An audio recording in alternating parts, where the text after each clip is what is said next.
Hello and welcome to Sewing with the Minaj Designs. Yay! Here we make fashion simple.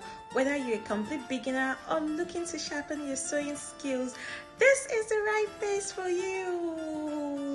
So on this channel, I'll teach you how to cut, sew, and create beautiful outfits step by step, right from the comfort of your homes. No stress, no confusion, just clear and practical tutorials you can follow along with. So, if you have been dreaming of bringing your fashion ideas to life, you are in the right place. Join the DM tribe today by hitting that subscribe button and let's get the sewing journey started together. Okay, we're going to begin with our new series and I can't wait to meet you in the comment section. Bye.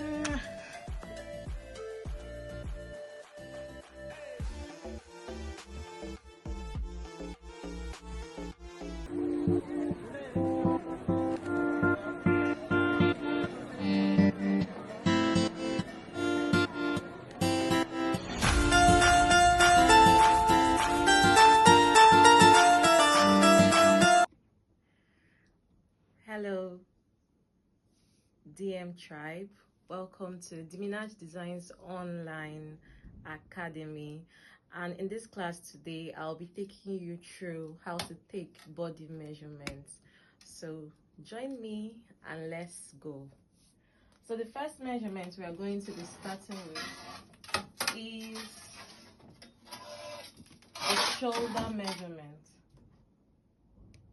is the shoulder measurement.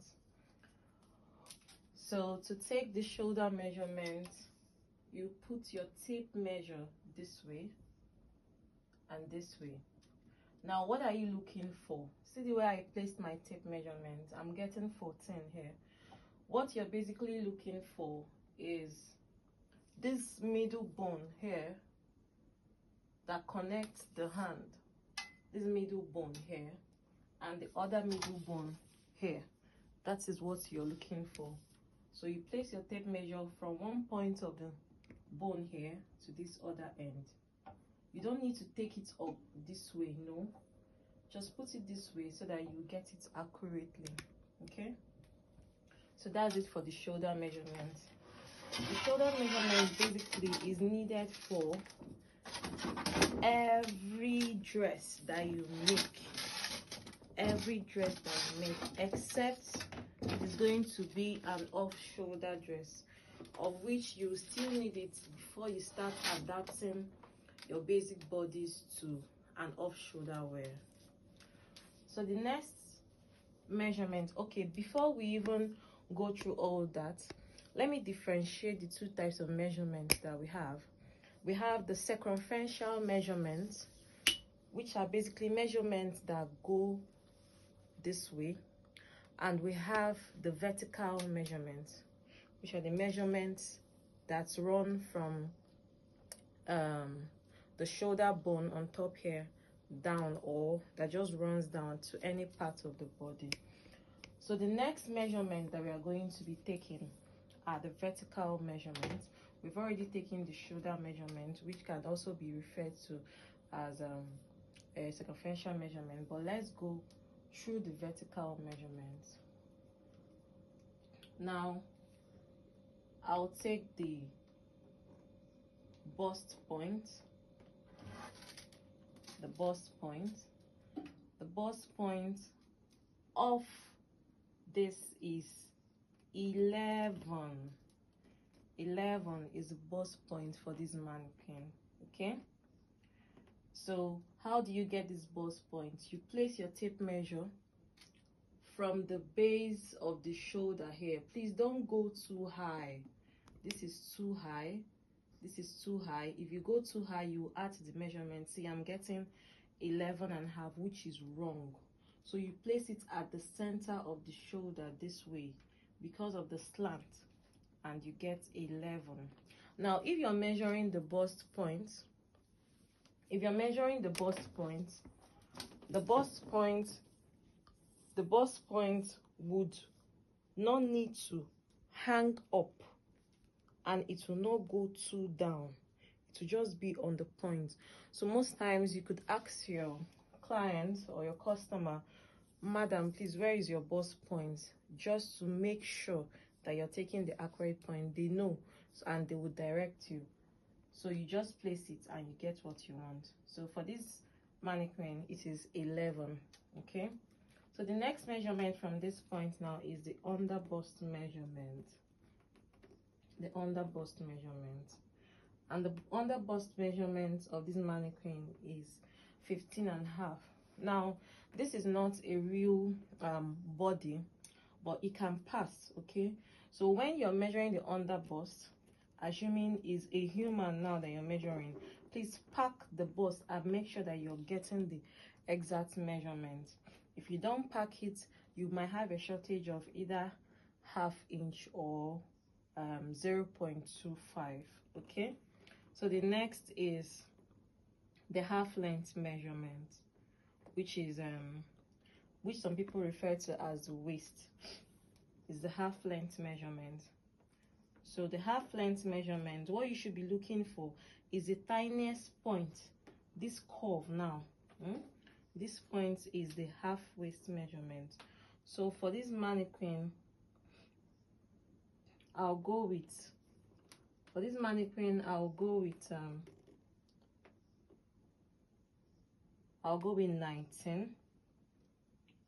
19.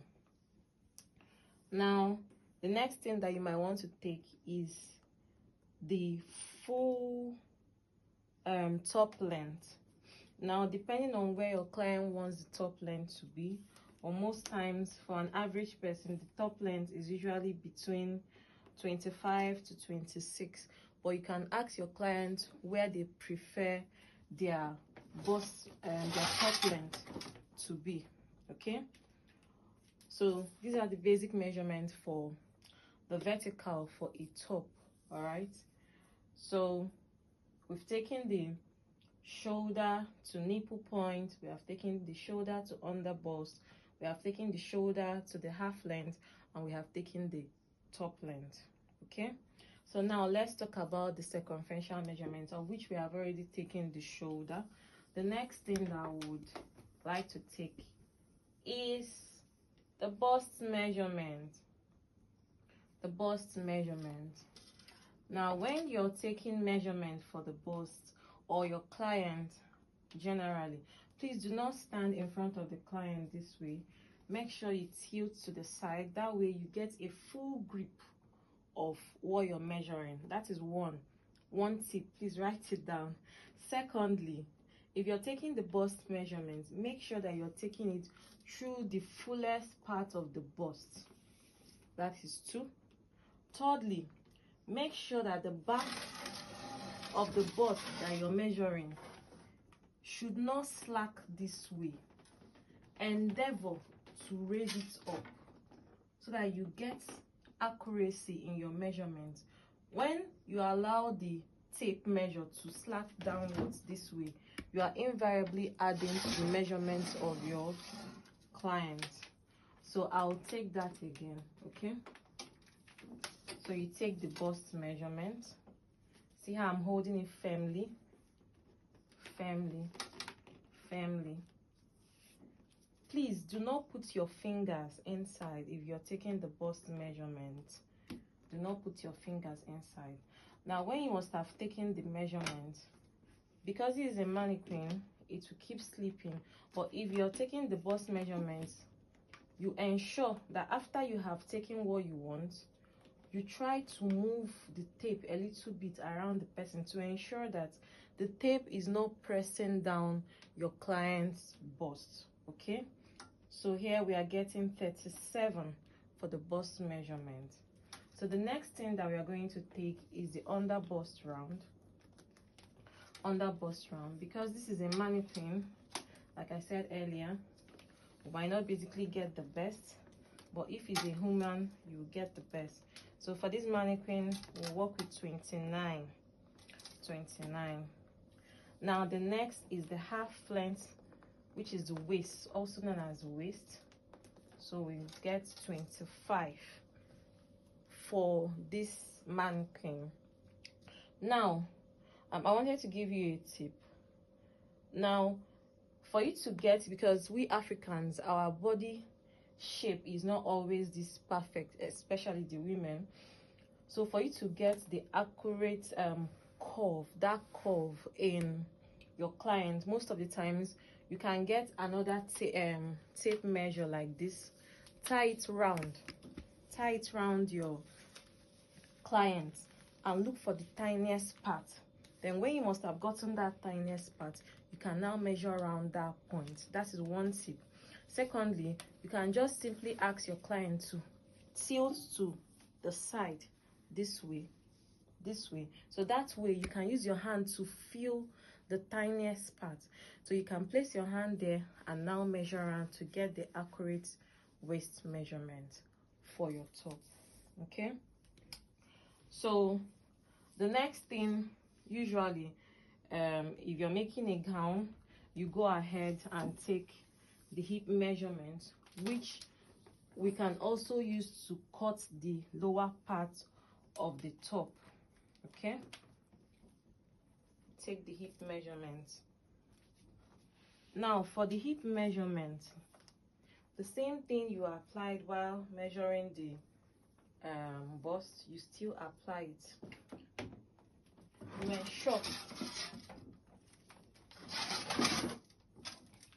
You ensure that you're placing your tape accurately. Now you are not going to place your tape on the upper part of the hip, because at the end of the day the dress will hang and it will not fit your client, it will not even pass.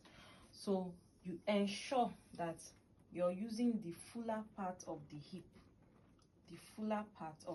and not the upper part. So for this mannequin, which is our prototype for this class, we're using 37. Okay, 37. Please don't place your tape measure here as well, it will not work. So that is it for the circumferential measurements.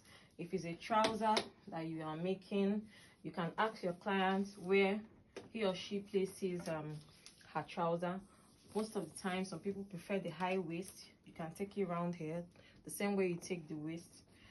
If your client keeps the trouser on the upper waist here, you can as well ask questions and also take the upper waist measurement of your client. Okay, now another thing that you can take for a trouser is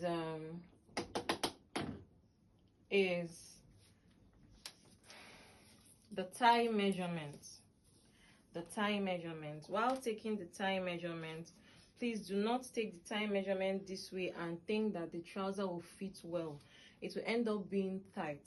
So if you're taking your client's tie measurement, you can extend it to this hip side a little bit this way,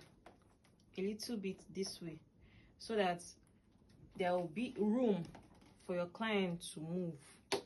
The next thing that you can take is the round knee, just the way this is now. You tell your client to tilt his or her leg this way so that you'll be able to get the accurate measurements, so that it is not too tight around the knee. Okay, now lastly is the ankle measurement. Most times this is not measured, you can easily get it. The same thing, you measure round. When you measure round, you try whatever you get, you try pulling it out. If it's too tight, you know that it will discomfort your client from wearing the trousers, so you adjust your hand a little and pull again. So 13 is perfect for this mannequin. So that is it for the circumferential measurement of both up and down. Now another thing that we are going to be discussing is okay, when we were measuring the vertical measurement, there was something I omitted, which is the length, the half length for the back.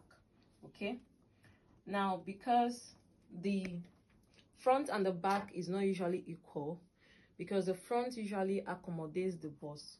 You find out that most times when you make the front and the back the same, it causes problem for you at the back.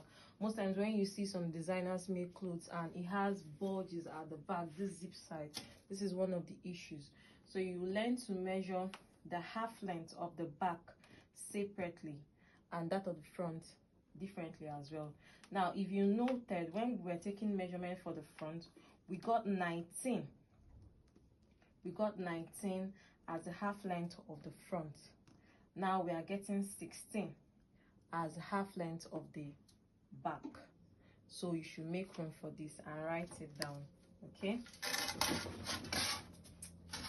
So all these little tips are the things that you might not get in other classes, but here in the Minaj Designs Online Academy, we give you the best. So the next thing is the nipple to nipple measurement, okay? Though all these things can be calculated, but please, it is best to measure it on your client. So for this mannequin that we are working with, it is 8. Place it accurately on your client's nipple this way, and you get the accurate measurement. Now, talking about the sleeve, the armhole round, and the rest, the armhole circumference or the snag can be also gotten or calculated, but please, if you have the chance of taking this measurement on your clients, it is also good that you take it. Though when we go into the class proper, I will also take you through how to get these things properly calculated, okay? So if you want to measure the armhole round on your client, so you might want to measure it so that when I teach you how to get it, you can, from what you have measured, you can understand the one that works for you better. So for this mannequin, we have 15. Now please note that if you're measuring an arm cycle for something that you're going to put a sleeve in, there's no need making it too tight. If it's too tight, your client will not be able to raise their arm by the time you finish fixing the sleeve. That is why I prefer to calculate these things and use it, unlike these measurements. So, but if you're making it and it's a sleeveless, beautiful, there is no need for the client to raise his hand up, so it will be comfortable for her. So the next thing is the snag measurements, which some people call the arm. You measure this at the fullest part of the arm, okay? This is a round sleeve. This will go for 11, okay? You can measure the half, the elbow, the round elbow, and write down. You can also measure the round wrist and write it down. Then you can also take the length measurement simultaneously, where you place the snag, that's the arm. You write if it's 5, if it's 6, you write it down. From this bone, you write it down. You measure the elbow point, you write it down, and you measure the full sleeve. Now note, if you're measuring the sleeve length for your customer, please let them not drop their hand straight like this and you take the measurement, because by the time they are raising their hand, if it's a long sleeve, you find out that the what's it called, the sleeve becomes shorter than it's supposed to be. So let them tilt their hand, not fully like this, not this way, but just a little bit up, so that you'll be able to get accuracy in your measurement, just the way my mannequin's hand is placed. So this way is 24, okay? So if I come back now to measure from here, you see that I will not get that 24. It's shorter. You see what I'm saying? It's shorter. It's 22 here, okay? Because this hand is straight, but this one that is tilted, I'm getting 24.